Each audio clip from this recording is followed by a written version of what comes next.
Hola, buenas tardes, bienvenidos sean a este coloquio conmemorativo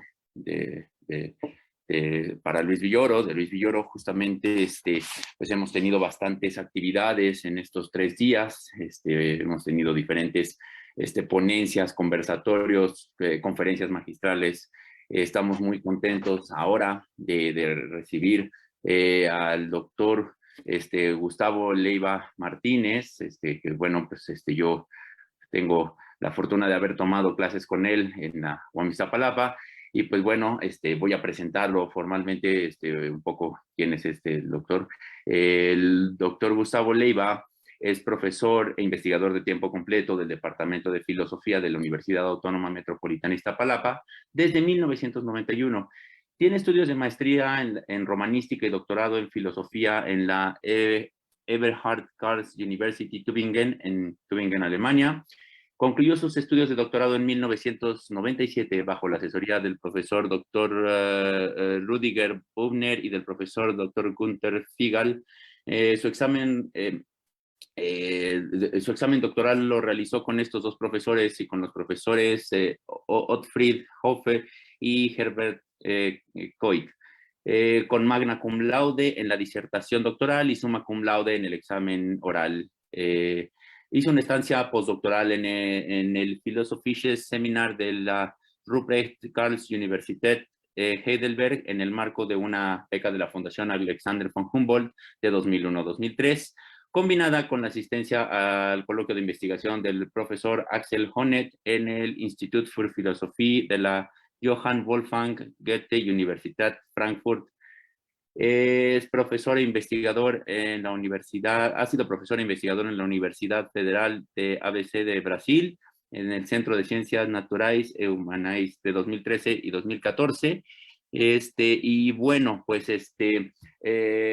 ¿qué más se puede decir? Es de destacar, yo creo, entre sus publicaciones, pues este libro, justamente que es un gran libro, que salió hace poco, hace realmente poco, que se llama La filosofía en México en el siglo XX, justamente, y que bueno, creo que nos habla un poco de la autoridad que puede tener para poder estar invitado como conferencista para hablar del doctor Luis Villoro. Y pues bueno, yo creo que ya sin más, sin prolongar esto, pues le doy la palabra al doctor Gustavo Leiva y pues le agradezco mucho haber aceptado esta invitación. No, pues muchas gracias. Yo quiero dar en primer lugar, bueno, expresar mi agradecimiento a la generosa hospitalidad de la Universidad La Salle y a la invitación que me hicieron, especialmente a los profesores José Ramón Orranti, a quien agradezco sus palabras, al igual que al profesor Rogelio Laguna. Y yo me he permitido preparar un texto en el entendido de que dispondría de alrededor de 45 minutos y le quiero dar lectura entonces a ese texto. Espero que no vaya a ser cansado y que no los vaya a aburrir. Voy a comenzar entonces leyéndolo. ¿Se escucha bien, José Ramón, Rogelio? Escuchamos bien, sí. Perfecto. Bueno, el texto o la conferencia lleva por título Luis Villoro, filósofo de la alteridad.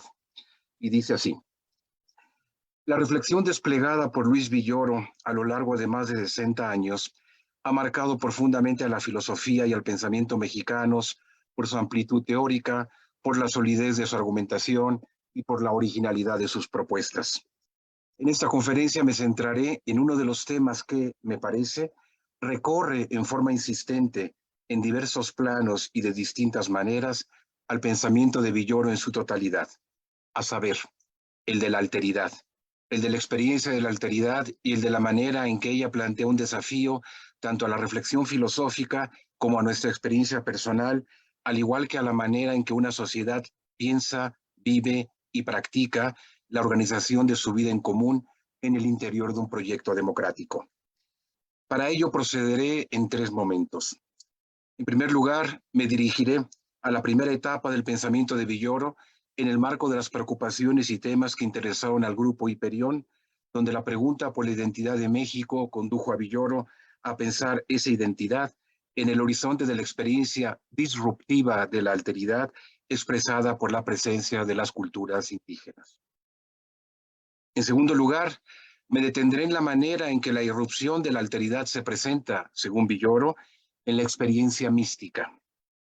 En tercer y último lugar, me referiré a la manera en que, de acuerdo de nuevo a Villoro, ya no un individuo, sino una sociedad en su conjunto, en este caso la mexicana, enfrenta la emergencia de la alteridad, representada ahora por la irrupción de un movimiento como el movimiento neozapatista en 1994, y de qué modo esa experiencia puede procesarse políticamente en el interior de una reformulación del proyecto democrático y de la idea misma de nación.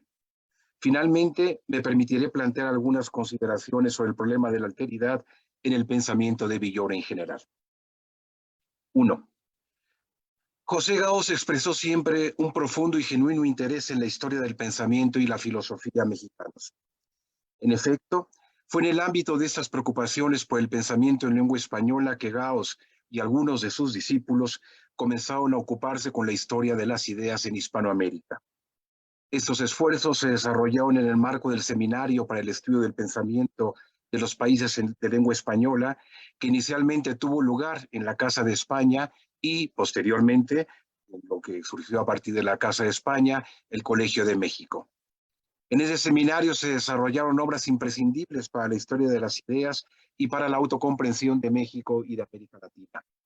Así, en el marco de este seminario coordinado por Gauss, se desenvolvió en las reflexiones que Leopoldo Sea publicará en dos obras de enorme importancia, que fueron El positivismo en México y Apogeo y decadencia del positivismo en México, que serían publicados posteriormente en un solo volumen titulado El positivismo en México, Nacimiento, Apogeo y Decadencia, 1968.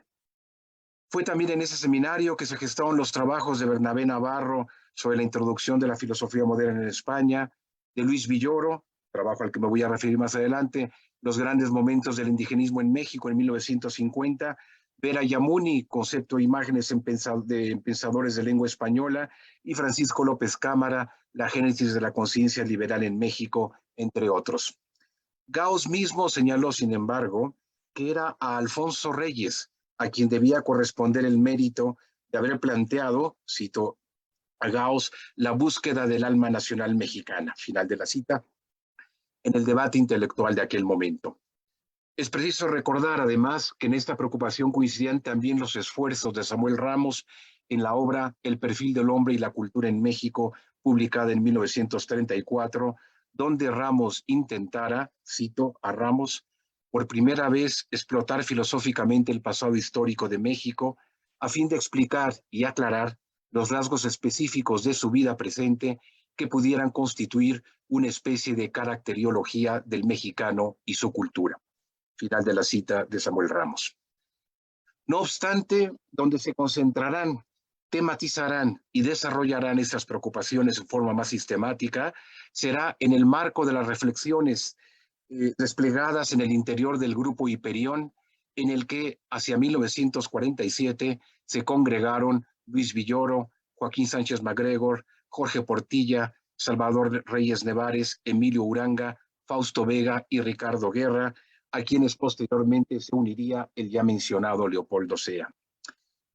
Era común a todos estos integrantes de este grupo el propósito de situar la filosofía en lo concreto, la convicción de que la especulación metafísica distante de la realidad social y la construcción de sistemas filosóficos abstractos conducían, en último análisis, a la esterilidad. La filosofía debía más bien esclarecer para ellos la circunstancia histórica, en el sentido en que ya lo había señalado José Ortega y Gasset, maestro de José Gauss. La filosofía debía salir a la calle a mirar con sus propios ojos el mundo. Solo así, se pensaba, podría crearse una filosofía mexicana auténtica, nacida del esclarecimiento de la propia realidad. El Grupo Hiperión creyó ver en esta tarea un programa generacional, según lo anotan Luis Villoro, Alejandro Rossi y Víctor Flores Olea, al referirse al surgimiento y propósito de este grupo, en cuya reflexión confluyeron en forma lograda elementos provenientes de la fenomenología de Edmund Husserl, Max Scheler, Martin Heidegger, Jean-Paul Sartre, Maurice Merleau-Ponty, con elementos del existencialismo cristiano de Gabriel Marcel, mezclados además con la filosofía de Ortega y Gasset, recibida a través de Gauss. En particular, el desafío planteado por el pensador español por pensar la propia circunstancia histórica. La actividad pública del Grupo Hiperión se desarrolló durante el periodo de 1948 a 1952. Fue en ese periodo que se concibieron y escribieron los que podrían ser considerados los grandes libros en los que cristaliza la reflexión de este grupo, a saber, algunos de los ensayos de Jorge Portilla que aparecerán publicados póstumamente en su Fenomenología del Relajo, el ensayo de una ontología del mexicano de 1949 de Emilio Uranga y Los grandes momentos del indigenismo en México de 1950 y La Revolución de Independencia, ensayo de interpretación histórica de 1953 de Luis Villoro. En estos dos libros centrales de Villoro se ofrece ya una reflexión sobre la identidad de México en la que se aunan la mirada filosófica con un cuidadoso análisis social, histórico y político que no encuentra, en mi opinión, paralelo ni en Uranga ni tampoco en Portilla. En efecto, la primera de estas dos obras de Villoro estaba animada también por la pretensión de posibilitar un proceso de autoconocimiento de México en el marco de una reflexión que bien podría localizarse en el horizonte de una filosofía de la cultura que apuntaba, en último análisis, a una refundación de la sociedad mexicana que tendría que ser colocada en el horizonte de un esclarecimiento sobre lo mexicano. Sin embargo, la comprensión de lo mexicano que propone Villoro pasa por un análisis de una categoría central que remite, al menos en parte, a la tradición fenomenológica y al existencialismo, especialmente en la línea que va o que reenvía a las meditaciones cartesianas de Husserl, al igual que a Martin Heidegger y Jean-Paul Sartre, lo mismo que a la experiencia de lo sagrado en autores como Gabriel Marcel, a saber, la categoría de alteridad. Es así que desde la noción de alteridad, Villoro busca interpretar también la identidad de México y, de ese modo, realizar aportaciones sustantivas al conocimiento de lo mexicano. Y es desde esta categoría, pues, que Villoro busca comprender adecuadamente al indigenismo en México. En efecto, el indigenismo se le presenta a Villoro como una respuesta al fenómeno de la alteridad en el ámbito de la sociedad mexicana. Las culturas indígenas han sido para Villoro, desde la época de la conquista, una presencia de carácter disruptivo que ha permitido a la cultura mexicana tomar conciencia de sí misma. Así, en los grandes momentos del indigenismo en México, obra publicada, como ya lo he dicho, en el año de 1950, Villoro se propone, cita, dirigirnos a un hecho cultural e histórico dado, el conjunto de concepciones acerca de lo indígena que se han expresado a lo largo de la historia. Final de la cita, edición de 1950, página 3. El mundo indígena, según Villoro, abro de nuevo cita, desde la conquista hasta nuestros días, ha sido conceptualizado diversamente en función del tipo de conciencia histórica que lo expresa y en función de la época y situación particular de cada momento. Final de la cita. El análisis que ofrece aquí Villoro se comprende, como ya se ha dicho, como una aportación a una toma de conciencia de sí de la cultura mexicana, pues, dice Villoro, cita, en la historia de las ideas en México no puede desconsiderarse el papel que ha jugado la concepción teórica de lo indígena. Final de la cita.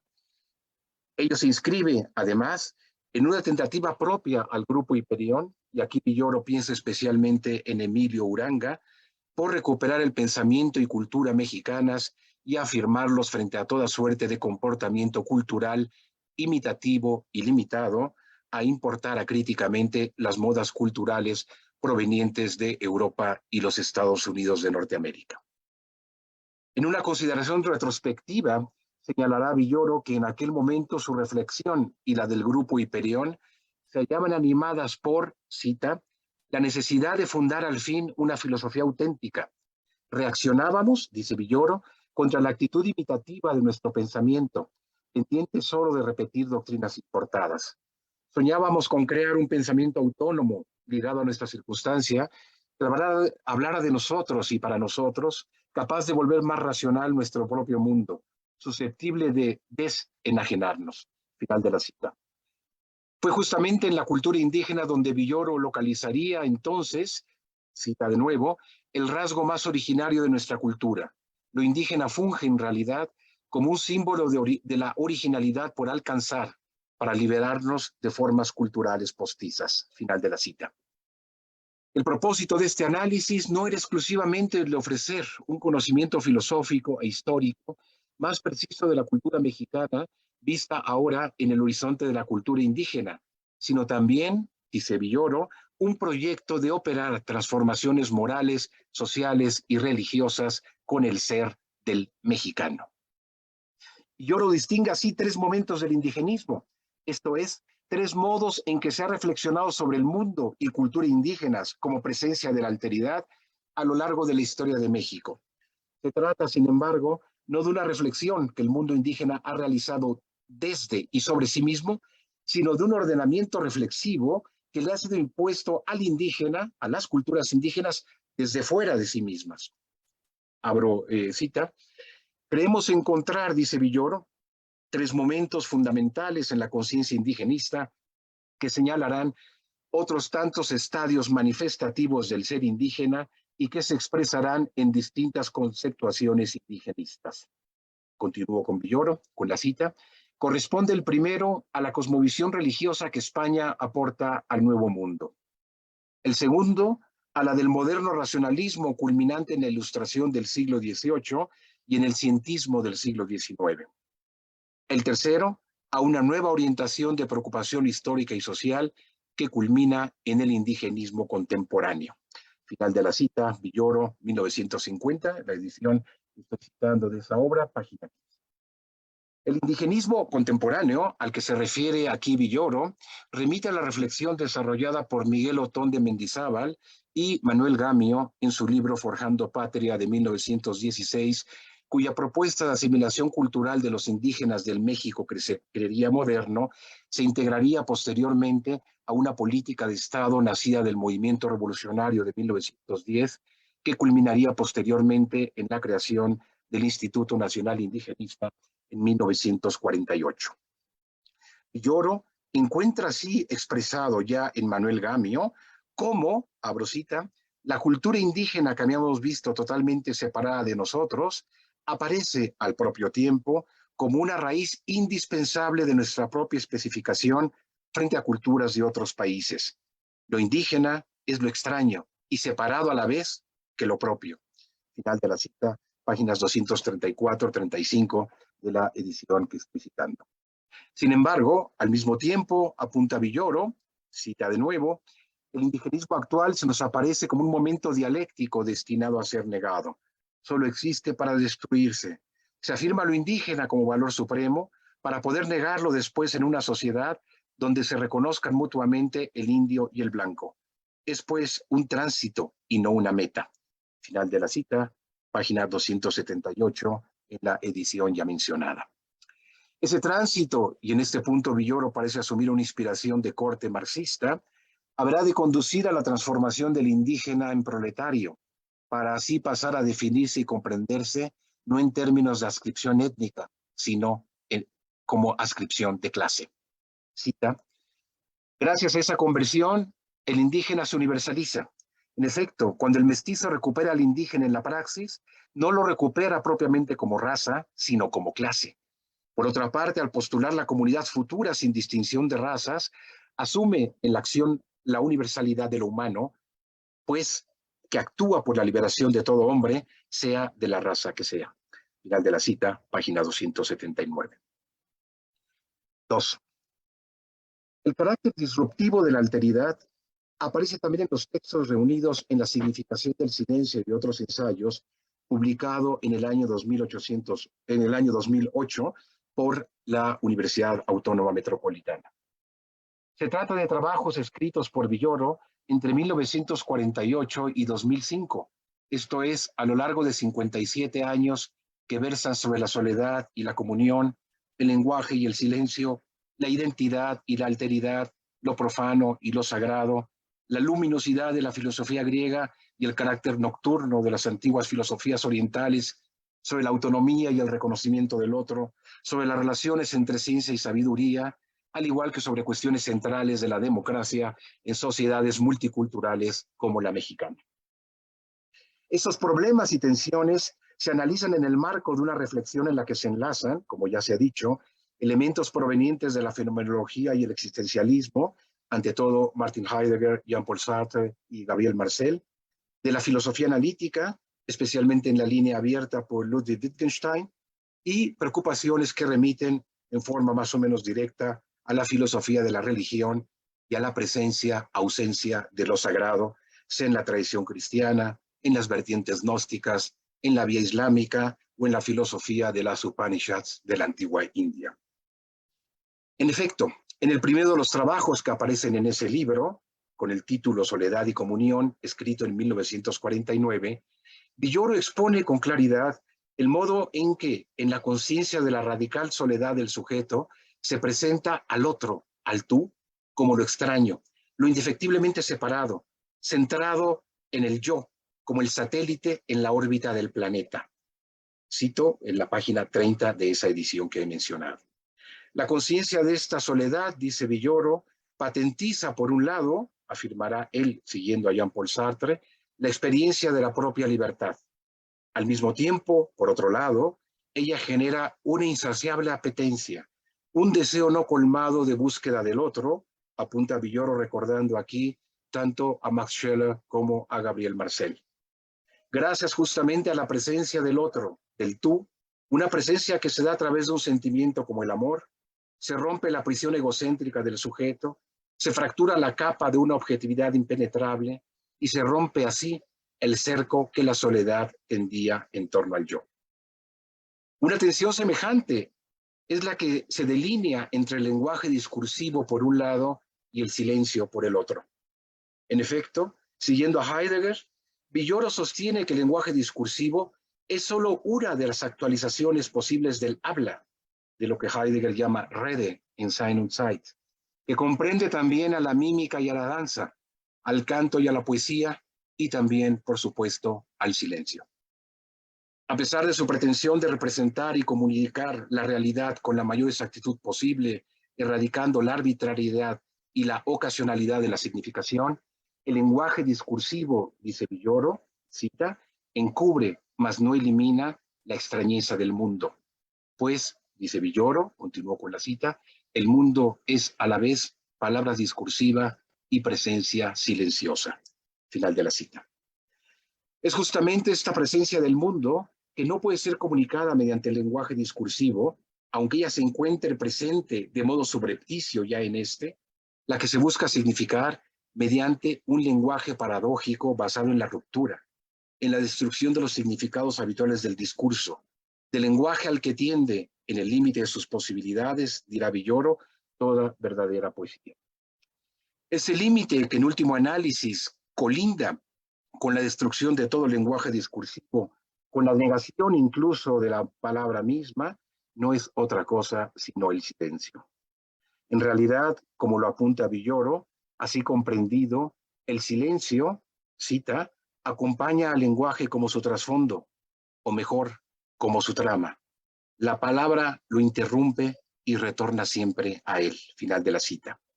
O, si se quiere, como se señala en el libro a propósito de la filosofía de la India, cito, el conocimiento verdadero es un movimiento de retorno. Va del discurso a su origen, el silencio. El lenguaje no es más que un intermedio entre dos silencios. Por eso la verdad es anterior a la palabra. La verdad es silencio. Final de la cita. Sea como silencio de aprobación o desaprobación, de pausa reflexiva o de suspensión del discurso, el silencio manifiesta, en todos los casos, los límites de la palabra. Cito nuevamente, el silencio es la significatividad negativa en cuanto tal. Dice lo que no son las cosas vividas. Dice que no son cabalmente reducibles al lenguaje. Mas esto tiene que decirlo desde el seno mismo del lenguaje. Final de la cita. Es por ello que el silencio, escribe Villoro, cita de nuevo, ha sido siempre el habla para designar lo extraño por antonomasia, que es lo sagrado. Final de la cita. Y es en este punto donde se expresa una peculiar confluencia con las reflexiones sobre lo indecible, lo místico y Dios en el célebre Tractatus Logico-Philosophicus, publicado por Ludwig Wittgenstein en el año de 1921, a quien Villoro dedica uno de los trabajos de esta obra a la que me he referido, que lleva por título Lo indecible en el Tractatus. Esta experiencia de irrupción de lo otro, de lo sagrado en el orden de lo profano, y el modo en que ella se elabora e integra en un cuadro más o menos coherente y unificado, fue analizada por Villoro en un brillante trabajo que lleva por título La Mezquita Azul, una experiencia de lo otro, de 1985. Ahí Villoro nos refiere la experiencia de la entrada gradual a la Mezquita Azul en Estambul, que es presentada como una serie de rupturas sucesivas con el orden espacial de lo profano y como un progresivo descentramiento del yo en dirección de lo otro, cuya presencia se delinea en su propia inasibilidad e inaprehensibilidad. Esa experiencia de lo sagrado se basa en una vivencia personal que, a pesar de no poder ser referida a ningún objeto en particular, es capaz de orientar la manera de leer significaciones en el mundo y en nuestra relación con él, perteneciendo por ello a lo que el filósofo de la religión John Hick había denominado una interpretación total. La elaboración de esta experiencia de lo sagrado no conduce, sin embargo, a una suerte de defensa exaltada y, en último término, irracional de lo otro, de lo sagrado, en detrimento del orden de la razón y de lo profano, sino más bien a un proceso de progresiva integración de la presencia de lo otro en un marco unificado de experiencia del mundo, en un conjunto racional de creencias que le quita a la experiencia de lo otro, de lo sagrado, su carácter disruptivo para poder asimilarlo. La única vía posible para alguien que, como el filósofo occidental, ha crecido en una época y en una sociedad en la que los dioses han huido y en la que la presencia de lo sagrado se ha diluido prácticamente por completo, según señala el propio Villoro. 3. El carácter disruptivo de la presencia de lo otro es analizado por Villoro también en el plano de la ética, la política y la cultura. Es a este problema al que Villoro había dedicado ya buena parte de sus reflexiones sobre la cuestión indígena en México, a las que ya me he referido anteriormente. En efecto, la experiencia central de emergencia disruptiva del otro para un filósofo que, aunque nacido en Barcelona, creció y se formó en un país como México, fue, desde luego, la de la conquista y destrucción de los pueblos indígenas. En efecto, a su llegada a la meseta de la Anáhuac, señala Villoro, los españoles se encontraron con una cultura cuya otredad no podía ser reducida a ninguna de las figuras de la otredad conocidas hasta entonces. La religión de los pueblos indígenas de la Anáhuac no podía encontrar un común denominador con el judaísmo o el islam, religiones con las que el cristianismo podía encontrar algún análogo. Tampoco se tenía de ella un conocimiento, así fuera mediato, a través de historiadores, viajeros o comerciantes, como en el caso de las religiones y culturas de la India y la antigua China. El encuentro con esta alteridad radical se dio más bien en el marco de una lógica de dominio y destrucción que en una primera vía buscó traducir la otredad de esa religión y, en general, de esa cultura, a través de su reducción a conceptos y categorías familiares para, de ese modo, conjurar el peligro con el que se percibía esa otredad, un sinónimo de lo oculto y lo demoníaco que debía ser sometido con la cruz y con la fuerza de la espada. Esta fue la vía seguida por Hernán Cortés y los conquistadores, al igual que por Fernández de Oviedo o Ginés Sepúlveda. Una segunda vía, de acuerdo con Villoro, fue la seguida por Bartolomé de las Casas, aunque en este caso la comprensión del otro se da a través de una reducción de su cultura a las categorías de la cultura dominante de la que se proviene. Hay en las Casas, no obstante, una pretensión por juzgar al otro como un igual. Todos tienen, independientemente de su religión o adscripción étnica y cultural, de acuerdo a de las Casas, los mismos derechos, tanto ante la ley de gentes como frente a Dios. Por lo que, frente a la imposición y la sumisión, debe ensayarse más bien la vía del diálogo y la conversión a la religión cristiana, sin dejar de reconocer al otro como un igual. Perdón.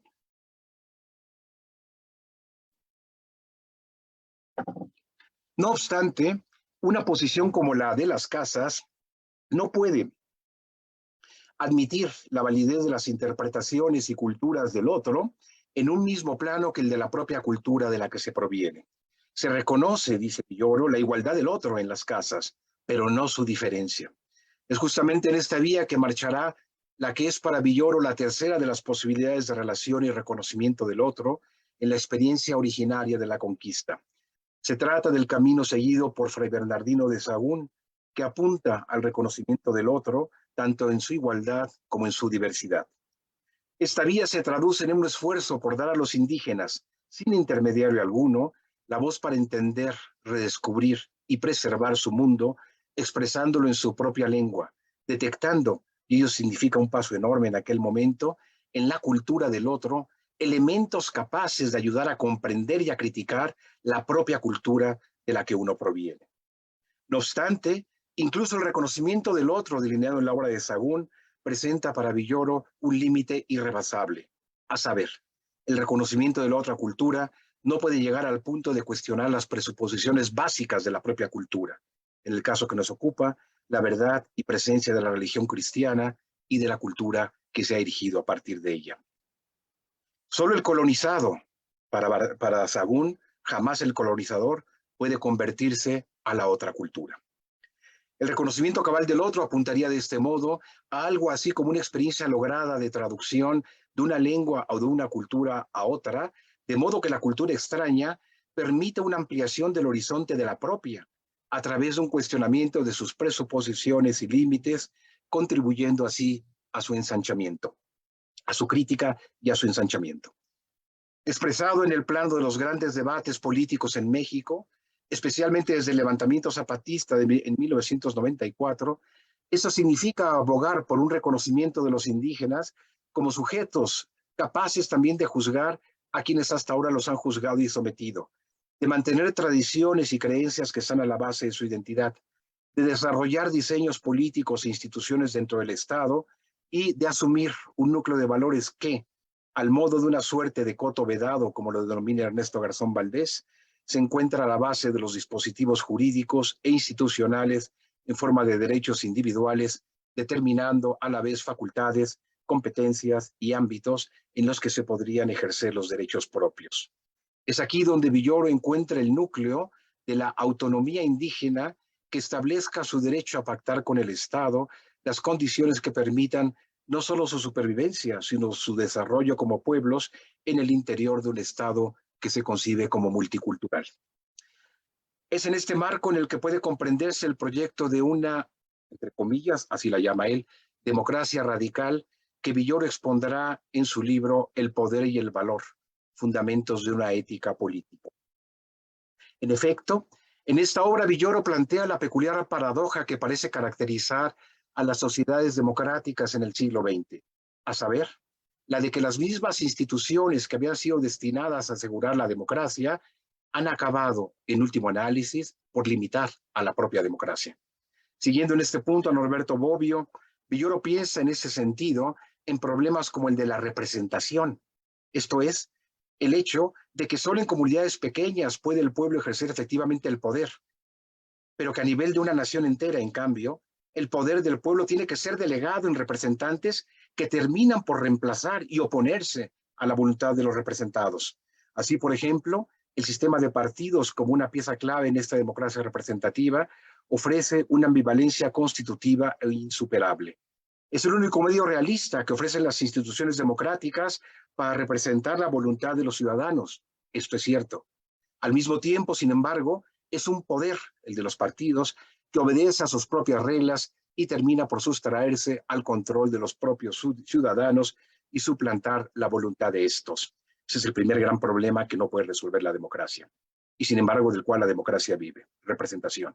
El segundo es el de la burocratización, es decir, el hecho de que el poder de los partidos termina concentrándose en una burocracia partidista susceptible de establecer arreglos cupulares al margen y aún en contra de la voluntad ya no solo de los miembros del partido, de los miembros de base del partido, sino en general de los electores que votan por ese partido. Y finalmente, el tercer problema, primero representación, segundo burocratización y tercero, el de la tecnocratización. Esto es, el hecho de que el tratamiento y discusión de los problemas políticos comienzan a ser abordados exclusivamente por técnicos, por especialistas, por ingenieros que buscan ofrecer para los mismos soluciones no políticas, y menos aún democráticas, sino técnicas, vinculadas al rendimiento y a la eficacia. A este respecto, páginas 340 y subsiguientes del Poder y el Valor, de la edición de 1997. La alternativa frente a estos problemas no es, sin embargo, y en esto Villoro es lo suficientemente claro, destruir sin más las instituciones de la democracia, sino, más bien, cito, hacerlas cumplir la función para la que fueron ideadas. Superar la restricción de la democracia es recuperar su raíz, es decir, avanzar hacia una democracia radical. Página 345, final de la cita. El propósito de esta democracia radical será, según Villoro, devolver al pueblo la capacidad de participar activamente en la decisión de todos los aspectos colectivos que afectan su vida. Página 345. Es decir, en breve, revitalizar, potenciar y ampliar la asociación del pueblo para su libertad. En países como México, esta radicalización de la democracia debe atender, sin embargo, necesariamente a la composición multiétnico y multicultural de la sociedad mexicana, y más específicamente a la presencia de los llamados pueblos, los llama Villoro, indoamericanos, sería más propio llamarlos afro-indoamericanos. Es así que subraya Villoro, abro cita, el pueblo real es heterogéneo, está formado por una multiplicidad de comunidades, villas, organizaciones sociales, grupos, etnias y nacionalidades, regiones, estamentos, gremios, confesiones, sectas, federaciones, distintas, a veces opuestas, otras entremezcladas. El hombre del pueblo no es un ciudadano abstracto, alguien igual a cualquier otro. Es una persona afiliada a varias entidades sociales, perteneciente a varios grupos y culturas específicas, con características propias y una identidad que lo distingue. Final de la cita. La democracia radical tiene entonces que devolver el poder no al pueblo ideal, sino al pueblo real, dice Villoro, subrayando real, es decir, a los grupos y etnias que lo componen, para, por así decirlo, con ayuda de una metáfora topológica, devolverlo a la base de la sociedad, esto es, a los ciudadanos, y ejercer de este modo la democracia desde abajo hacia arriba. Tres son para Villoro los ejes sobre los que, de acuerdo a él, debe desplegarse una democracia radical en el sentido en que la comprende. En primer lugar, esta democracia real se entiende a partir de la difusión de poderes desde la cúspide hacia abajo, hacia los diversos espacios y ámbitos en los que los hombres reales viven, trabajan, desarrollan sus intereses y expresan sus necesidades. Con ello no se busca suprimir, dice Villoro, y esto es decisivo, al Estado moderno como un poder central, sino más bien posibilitar que los poderes locales participen en las decisiones de aquel y mantengan un control sobre el mismo. Voy a tener que cortar un poco, si no el tiempo me va a consumir. En segundo lugar, la democracia radical por la que se afana Villoro expresa la necesidad no de reemplazar, o menos aún de suprimir a la democracia representativa, sino más bien de complementarla con diversas formas de democracia directa. En efecto, en asuntos complejos y más generales que afectan a un país entero, no puede funcionar más que la democracia representativa. No obstante, al mismo tiempo, en el nivel local de las comunidades, de las fábricas y los barrios, asuntos limitados pueden ser sometidos a discusión y decisión colectivas bajo formas de democracia directa. Aunque democracia representativa y democracia directa tienen, de acuerdo a esto, espacios distintos, no existe entre ellas una separación clara, sino más bien un continuum. Y es este continuum gradual entre una y otra el que se busca destacar en el proyecto de una democracia radical, tal y como lo entiende Villoro. Finalmente, en tercer lugar, la democracia radical conlleva una revitalización de la sociedad civil, especialmente en sus funciones de control del Estado. Siguiendo en este punto las ideas de un pensador como Antonio Gramsci y atendiendo a las experiencias de las transiciones democráticas en Europa del Este, al igual que en los países del cono sur de este continente, el énfasis de Villoro en el papel e importancia de la sociedad civil tiene que ver con la necesidad de escapar a la concepción del Estado como el centro organizador de la sociedad y de la política.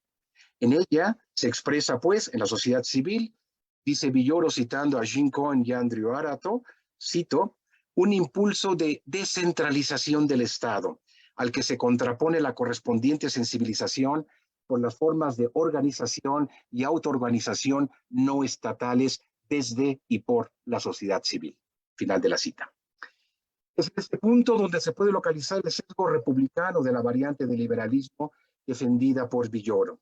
Es así que se entiende su insistencia en subrayar la función que tiene para la democracia la organización de la sociedad civil a través de redes de diversas formas y de alcance distinto que aparecen en diversos espacios y en distintos momentos en el cuerpo social, sin estar sujetas al poder central del Estado, posibilitando de ese modo un control de este por la propia sociedad que se organiza a sí misma. Paso a las consideraciones finales y les pido solamente 5 minutos más. Quizá la reflexión planteada por Villoro abre una serie, o ha deslineado más bien una serie de dualismos que no acaban de ser resueltos en forma satisfactoria, acaso porque la tensión misma no puede eliminarse, pues es ella la que mueve a la propia reflexión filosófica y también a la política. Se trata de la distinción y oposición, por ejemplo, en el plano de la epistemología, entre dos especies de creencias y conocimientos de acuerdo al interés que los promueve y a la función que ellos cumplen en la vida, a saber, por un lado, creencias vinculadas al interés en conocer la realidad para que nuestra acción pueda incidir en ella y dominarla. Por otro lado, aquellas otras creencias preocupadas por descubrir el valor y el sentido para poder orientar nuestra existencia de acuerdo a ellos. Ya en esta obra, que recién ahora menciono, Creer, Saber, Conocer, Villoro había distinguido entre dos tipos de conocimiento. Por un lado, el conocimiento proposicional, es decir, aquel que se expresa en la fórmula esquemática S sabe que P, donde S es un sujeto epistémico cualquiera y P una proposición. Ese es un tipo de conocimiento del proposicional. Y por el otro tipo de conocimiento al que Villoro denominaba sabiduría, un conocimiento experiencial. Podría decirse que esta distinción reaparece ahora sobre el trasfondo de la vieja distinción entre hechos y valores, entre el saber objetivo propio del conocimiento teórico científico y la sabiduría de máximas y principios rectores de la vida y guías de acción, entre la razón teórica y la razón práctica, entre la ciencia y la ética. Estos órdenes son ciertamente distintos y no pueden confundirse ni reducirse el uno al otro, pues los peligros que acecharían al juicio con una reducción semejante serían o bien el cientificismo arrogante o bien el dogmatismo moral o religioso. Frente a uno y otro, parece decir Villoro en una línea que lo emparentaría con Kant, la vía de la razón es la de, cito, aceptar cada experiencia dentro de sus límites de validez y cada creencia con la probabilidad que le otorga su tipo de justificación sin rechazar de antemano ninguna, ni juzgar toda pretensión de conocimiento según una única norma de saber. Final de la cita. Villoro mismo parece entender esta posición más bien como una defensa de la pluralidad de la razón, es decir, de que, cito, la razón no es una, sino plural, que la verdad y el sentido no se descubren desde un punto de vista privilegiado, sino que pueden ser accesibles a otros infinitos. El mundo puede comprenderse a partir de diferentes paradigmas, aceptando una realidad esencialmente plural, tanto por las distintas maneras de configurarse ante el hombre, como por los diferentes valores que le otorgan sentido, rompiendo así con la idea propia de toda la historia europea de que el mundo histórico tiene un centro. Con ello se delinea más bien una imagen del mundo plural. Cualquier sujeto es el centro. Solo una figura del mundo que admita la pluralidad de la razón y del sentido podrá comprender la igualdad a la vez que la diversidad de los sujetos. Final de la cita, Luis Villoro. Se trata de un mundo que puede pensarse no solo en términos epistémicos, como un pluralismo epistemológico, sino también a la vez, y quizás sobre todo en términos morales y políticos, pluralismo moral y político, vinculados a diseños políticos, jurídicos e institucionales, en donde la identidad y la alteridad puedan confluir en forma lograda, al margen de relaciones de imposición y sometimiento, y donde el filósofo pueda seguir elaborando e integrando la aparición disruptiva del otro, sin que las tensiones lo destruyan a él o a la comunidad en la que él vive y de la que él es parte. Muchísimas gracias. Muchas gracias, profesor. Muy interesante su ponencia. Pues bueno, tenemos más o menos 10 minutitos para hacer preguntas, para participaciones. Entonces, ya tenemos la la mano de Rogelio, entonces le voy a dar la palabra primero que nada a Rogelio. Muchas gracias. Primero quiero felicitar al doctor Leiva por este texto. Me parece que ha sido un esfuerzo intelectual muy grande intentar hacer que todas las facetas de Villoro puedan dialogar y tener una línea de conducción, además de agradecerle mucho que de nuevo que haya dado esta conferencia magistral en este homenaje. Mi pregunta, doctor Leiva, es que más temprano en alguna mesa con la doctora Laura Benítez y Mónica Gómez se decía que tal vez el eje conductor de la filosofía de Villoro era la epistemología. Pero con su ponencia me hace pensar que la ruta tal vez sea otra. Es decir, que la epistemología es un paso más dentro de un proyecto mucho más grande, que como nos explicaba, no acaba de poderse incorporar solo en la epistemología, sino que necesita otras cosas, ¿no? Hay una vocación religiosa en Villoro a la que usted también se refería al inicio, que me parece que no ha sido del todo valorada por completo. Entonces quisiera saber su opinión, si usted elegiría algún tema en especial para agrupar las diferentes facetas del pensador que estamos celebrando. Muchas gracias. No sé cómo procedemos, José Ramón, Rogelio. ¿Esperamos primero todas las preguntas en razón del tiempo o voy respondiendo a cada una, como Pues ustedes me digan? ahorita hay otra nada más de Hugo Calvo, si quiere la recolectamos, respondemos esas dos, Perfecto. ¿cómo vamos? Hugo, adelante, por favor. Sí, gracias. Antes que nada, un reconocimiento, ¿verdad?, a este seminario que imparte el doctor Leiva. Y más que nada, ¿verdad?, el concepto, o más bien no concepto, sino la categoría que utiliza Luis Villoro en cuanto a alteridad. Sí, pues yo creo que es uno de los más importantes, ¿no? Que a mí me interesaría un poquito ahí refrendar en el caso del doctor Gustavo Leiva, sí, cómo podemos utilizar esa alteridad, ¿no? En la no negación del otro, ¿no? Más bien en el reconocimiento del otro desde la cultura, o desde la filosofía, en México, ¿sí? Y cómo es que podemos aplicarlo, ¿verdad? Con los ojos de Villoro, porque pareciera, aparte de todo, pues que no solo es un filósofo, ¿no? Sino que también pareciera un poeta, ¿no? Pareciera alguien que está componiendo cada una de sus líneas, incluso, ¿no? En algunas citas que usted comentaba, doctor Gustavo, sí, cuando mencionaba que pues prácticamente mencionaba el silencio, ¿no? El silencio y cómo se interrumpía por medio del diálogo, sí, y al momento pues, del reconocimiento del otro, ¿verdad? O del tú, como lo mencionaba.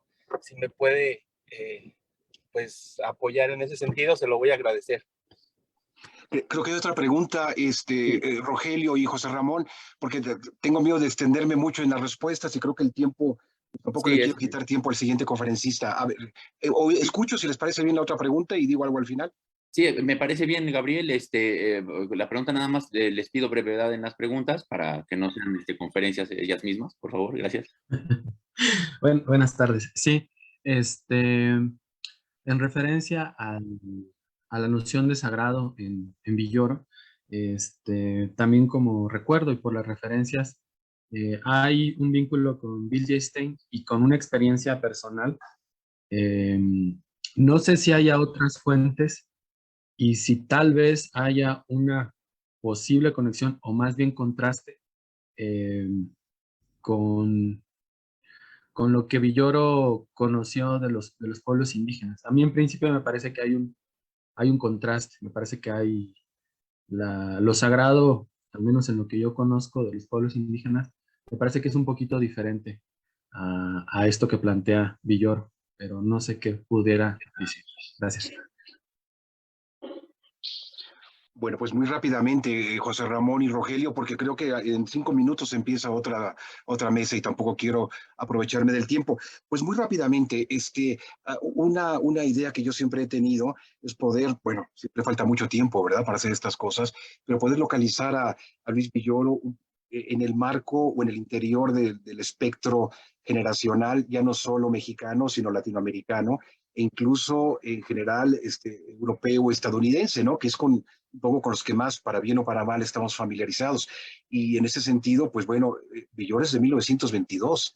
En ese año nació Carlotto Appel en Alemania. En ese año, un año antes, nació John Rawls en Estados Unidos. Es de la generación de los 20, Luis Villoro, y por tanto pertenece a una generación en la que están también, por ejemplo, Jürgen Habermas, se encuentra también Michel Foucault. Foucault es del 26, Habermas del 29. Todos estos, hay un asunto en el que muchos autores, por ejemplo, José Ortega ha insistido, el problema de que las generaciones son también, hay una cierta identidad generacional. Hay ciertos eventos que son como marcantes para una generación, y para esta generación, 2 guerras mundiales, para esta generación, los campos de concentración, la bomba atómica, y para alguien como Villoro, que era mexicano, está sin duda el problema de la Revolución Mexicana.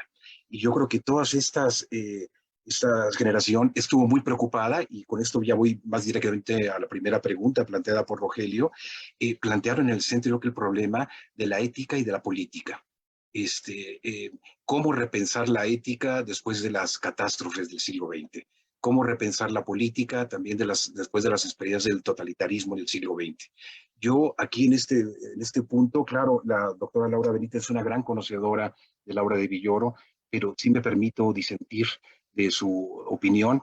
Yo pienso que la obra de Villoro, incluso este libro que parece su libro como más epistemológico, podríamos decirlo así, que es Creer, Saber, Conocer, que es un libro muy marcado por todas las discusiones analíticas.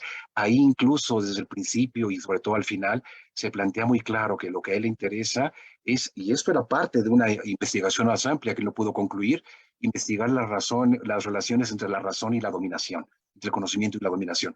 Y es un tema eminentemente ético, político, del ámbito de la filosofía práctica.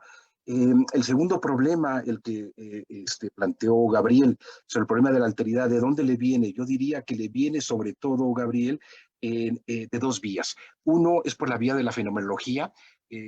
No hay que olvidar que el último Husserl estuvo muy ocupado con este problema, las meditaciones cartesianas, que es una obra que se publicó inicialmente en francés. Villoro hablaba francés, estuvo también en Múnich un tiempo y leía también muy bien el alemán. Las meditaciones cartesianas, en la quinta meditación, Husserl se interroga sobre el problema de la alteridad y sobre el problema de la intersubjetividad y alteridad. Cómo se le presenta a la conciencia, cómo se le revela a la conciencia el otro, que hay otra conciencia. Y a partir de ahí viene el problema de la alteridad.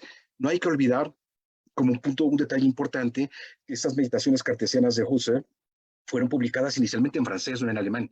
Después hizo la traducción al alemán, y quien las editó fue Emmanuel Levinas. Una cosa que es muy curiosa, ¿no? Que si el problema de la alteridad se ha presentado de manera clara en el siglo XX a alguien, pues ha sido sobre todo en el interior de la tradición de la filosofía judía, y Emmanuel Levinas ahí ocupó un lugar privilegiado. Entonces yo digo, un punto importante de surgimiento de este problema de la alteridad es el último Husserl, las meditaciones cartesianas. Y el otro es Gabriel Marcel, y es el personalismo, y es un poco toda esa tradición religiosa y esa vinculación en torno a lo sagrado. Habría que ver muy bien en la biografía de Villoro si él se acercó primero a Marcel. Yo creo que él viene de Marcel y después se acercó a Wittgenstein. Yo tengo la impresión, a reserva de corroborarlo esto biográficamente, no tenemos todavía una biografía de Villoro.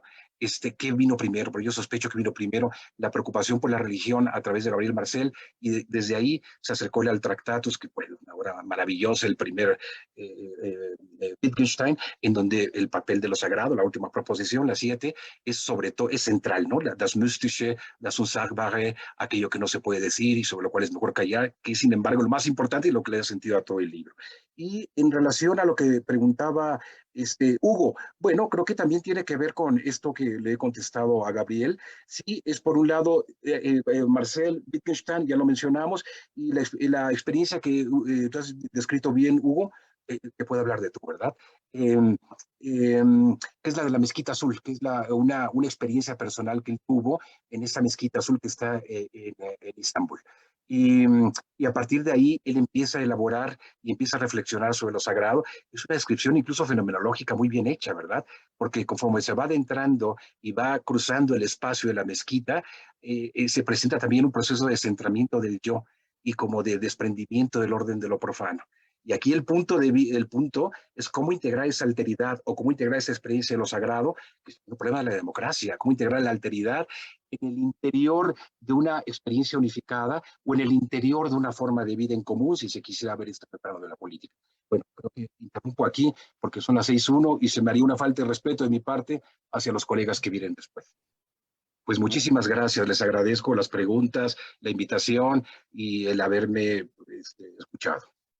Pues muchas gracias, doctor, muchas gracias, profesor, haber aceptado la invitación y pues muchas gracias por esta extraordinaria conferencia. Pues bueno, pues vamos a cerrar esta mesa y pues vamos a dar pie a la que sigue. Muchísimas gracias.